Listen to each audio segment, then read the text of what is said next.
Hello everyone. So in this video we will be discussing on if and else statements, or rather referred to as conditional statements. Why? Because in our previous video we have discussed on functions. This video I want to discuss on conditional statements, and in the next video we will be using both. Okay, so we will be using if and else statements within a function. So it is very important that you understand these concepts. Alright, so let's look at the question. The question states to ask the user for their mark. Alright, so first we have to ask the user for the mark. The user enters the mark, and using if and else statement we will check if the user has passed or not. So if the mark is greater than or equals to 50, that means the user has passed, else the user has failed. Okay, pretty simple concept. Let's do this together, right? So here's our CPP file. This is our C++ skeleton. Those of you who do not know this, please refer to our previous videos, and I will continue from here. Alright, so first we will ask, that was our first objective, I believe. Yes, ask the user for their mark. So I will ask the user for the mark. Please enter your mark. Okay, so I'm asking the user for to enter the mark, and I will accept that input in a variable called mark. Now we have not declared this variable yet, so let's go ahead and declare this. Now what data type would this variable have? Do you think it would have int or double?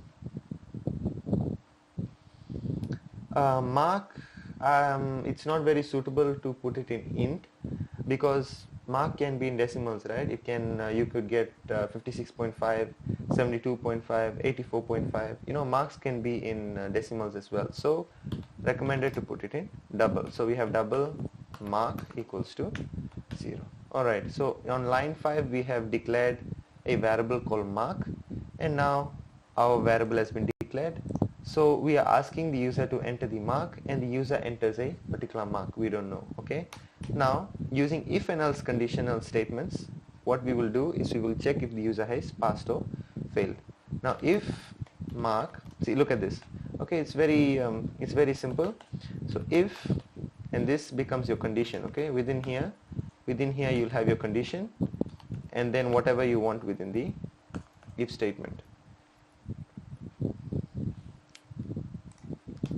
and whatever you want within the if statement, and then you have an else condition, and whatever you want within the else statement. So basically this is the structure of an if and else statement.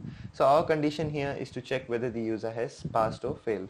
So I will say that if mark is greater than or equals to 50, that means if it is 50 or above, then the user has passed. I will just state that cout,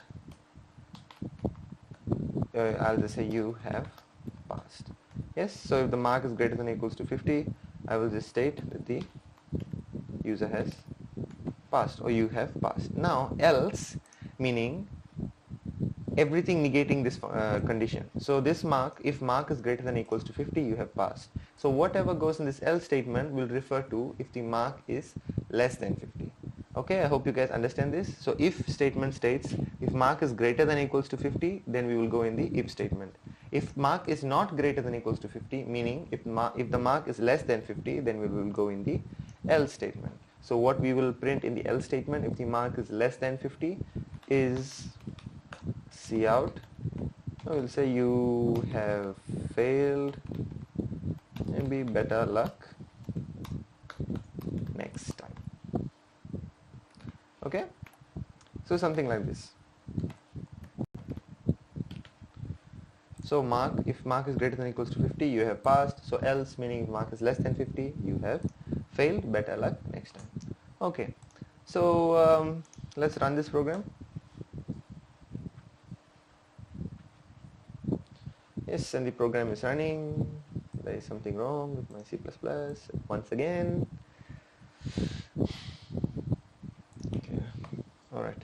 So the program asks the user to enter mark. So I am the user in this case. So it's asking me to enter my mark. Please enter your mark. Okay, I will state my mark is 58. And the program tells me that you have passed. Yes. So next, maybe I'll just run it again and see that please enter your mark. So my mark is maybe 23. I have failed, so the program states that you have failed, better luck next time. Okay, so this is the main purpose of if and else statements, and I hope you have understood a little bit on it.